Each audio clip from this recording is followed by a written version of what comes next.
Nasihat kehidupan dalam hadis qudsi Imam Al-Ghazali. Wahai manusia, aku heran pada orang yang yakin akan kematian, tetapi ia hidup bersukaria. Aku heran pada orang yang yakin akan pertanggungjawaban segala amal perbuatan di akhirat, tapi ia asik mengumpulkan dan menumpuk harta benda. Aku heran pada orang yang yakin akan kubur, tetapi ia tertawa terbahak-bahak. Aku heran pada orang yang yakin akan adanya alam akhirat, tapi ia menjalani kehidupan dengan bersantai-santai. Aku heran pada orang yang yakin akan kehancuran dunia, tapi ia menggandrunginya. Aku heran pada orang alim pada lisannya, akan tetapi bodoh dalam soal hati atau moral. Aku heran pada orang yang bersuci dengan air, sementara batinnya masih tetap kotor.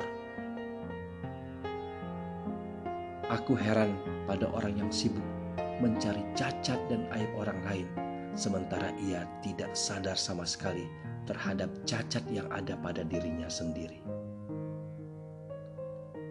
Ketahuilah bahwa suatu hari kalian akan dikumpulkan kelompok demi kelompok berdiri di hadapan Allah, baris demi baris, membaca buku catatan amalmu huruf demi huruf, dan kalian akan ditanya tentang apa yang pernah kalian lakukan secara rahasia atau terang-terangan.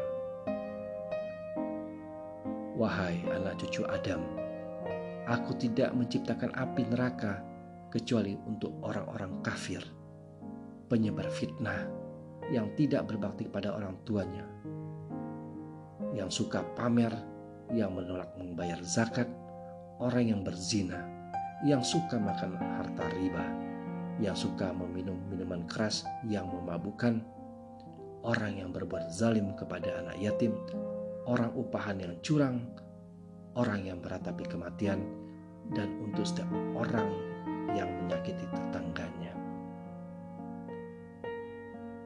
Kecuali orang yang bertobat, beriman, dan beramal saleh, maka Allah mengganti kejahatan mereka dengan kebaikan. Allah Maha Pengampun, lagi Maha Penyayang. Wahai manusia, bagaimana mungkin engkau mendapatkan dunia yang fana, yang akan menghilang, dan kehidupan yang sangat sementara? Wahai anak cucu Adam, harta itu adalah hartaku, sedangkan engkau adalah hambaku, maka engkau tidak akan mendapat suatu manfaat dari hartaku selain apa yang engkau makan, lalu hilang menjadi kotoran, atau engkau pakai, lalu menjadi usang, atau engkau sedekahkan, lalu menjadi kekal abadi selamanya. Ada 3 hal di antara aku dan engkau, satu milikku, satu milikmu, dan yang satu di antara diriku dan di antara dirimu bersama.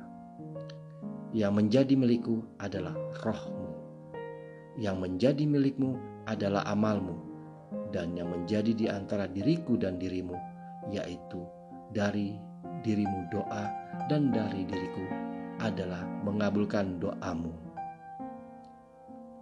Wahai anak cucu Adam, berhati-hatilah dalam semua urusan dunia dan akhiratmu, dan lapangkanlah hatimu menerima apa adanya. Engkau pasti akan melihatku. Beribadahlah kepadaku, engkau pasti akan kembali kepadaku. Carilah aku, pasti engkau akan bertemu denganku.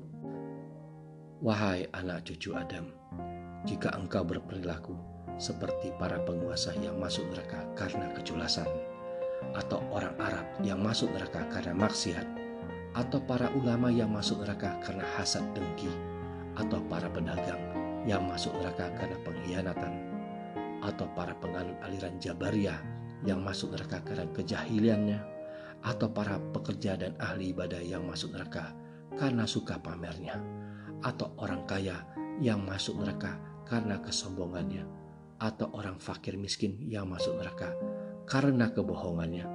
Lantas, di mana orang-orang yang mengharapkan masuk surga?